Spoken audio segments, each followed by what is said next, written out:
ఓం నమ శివాయ. ఆణిముత్యాల ఛానల్కి స్వాగతం అండి. ఈరోజు వీడియోలో శివాలయంలో అస్సలు చేయకూడని తప్పులు ఏంటో చూద్దామా ఫ్రెండ్స్. ఈ కార్తీక మాసంలో శివుడిని పూజించడం వల్ల జీవితంలో ఉన్నత స్థాయికి చేరుకుంటారు. ఈ కార్తీక మాసంలో ఎవరైతే శివుని భక్తి శ్రద్ధలతో పూజిస్తారో అలాంటి వారి కోరికలు ఆ పరమేశ్వరుడు తేలిగ్గా నెరవేరుస్తాడని. అయితే శివుడికి చాలా జాగ్రత్తగా పూజించాలి. శివ పూజలో ఎట్టి పరిస్థితుల్లోనూ పొరపాట్లు జరగకూడదు.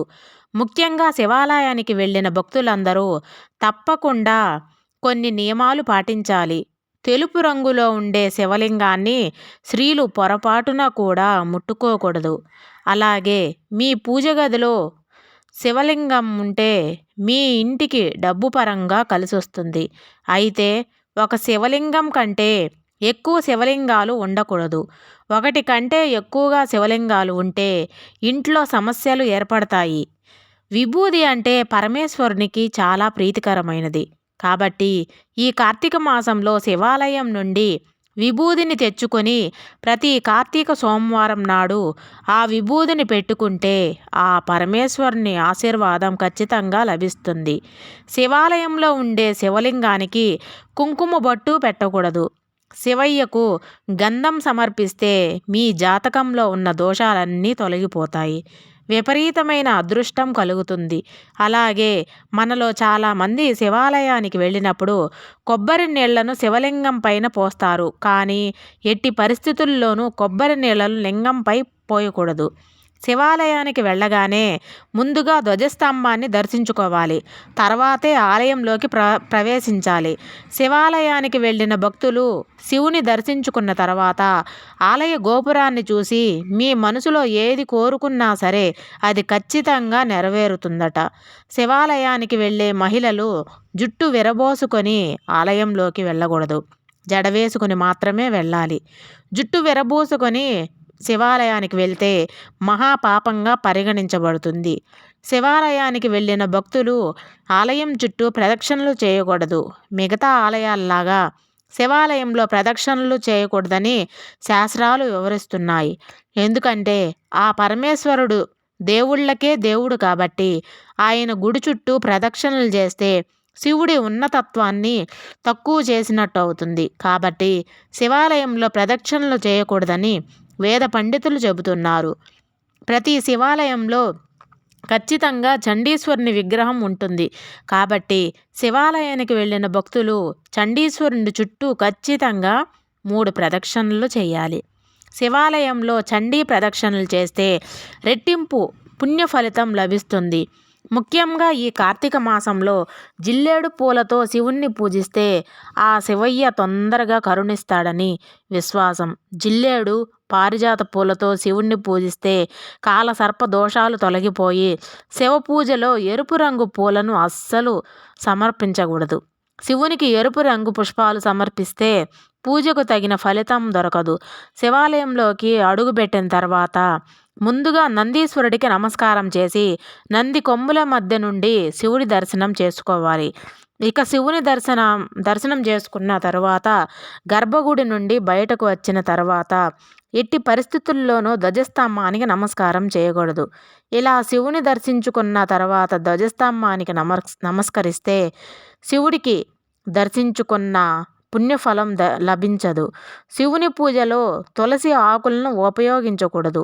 ముఖ్యంగా శివునికి ఇష్టమైన కార్తీక సోమవారం రోజు ఆ పరమేశ్వరుడు నేరుగా భూమిపైకి వస్తాడని. కాబట్టి ప్రతి కార్తీక సోమవారం నాడు ఇంట్లో ఖచ్చితంగా దీపారాధన చెయ్యాలి. అలాగే ప్రతి సోమవారం నాడు ఆ పరమేశ్వరుడు ముక్కోటి దేవతలతో కలిసి శివాలయంలో ఉంటాడని నమ్మకం.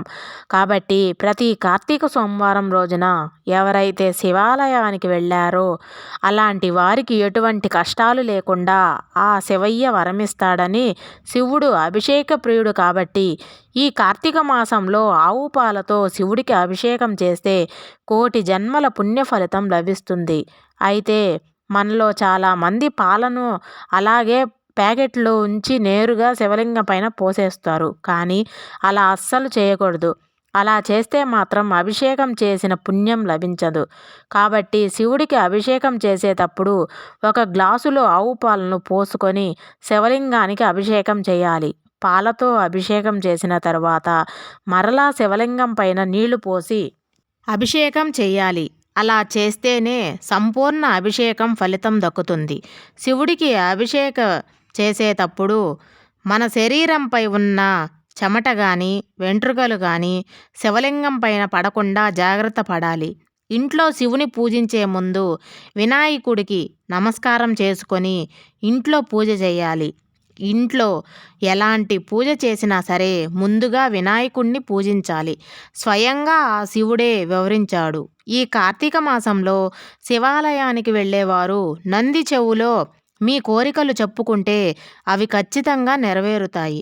నంది చెవులో మన కోరికలను చెప్పుకుంటే నంది మన కోరికలను విని నేరుగా శివుని దృష్టికి తీసుకెళ్తుంటాడంట. అయితే నంది చెవులో మీ కోరికలు చెప్పేటప్పుడు ముందుగా మీ కుడి చేతిని నంది చెవికి అడ్డంగా పెట్టి మీ గోత్రం పేరు, మీ పేరు, అలాగే మీ కోరికలను చెప్పాలి. ఈ కార్తీక మాసంలో నంది కొమ్ముల మధ్య నుంచి శివుణ్ణి దర్శించిన వారికి కైలాస వరం ప్రాప్తిస్తుందట. శివాలయానికి వెళ్ళే భక్తులు వట్టి చేతులతో ఆలయానికి వెళ్ళకూడదు. అలాగే సంపంగి పూలతో శివుడికి పూజించకూడదు.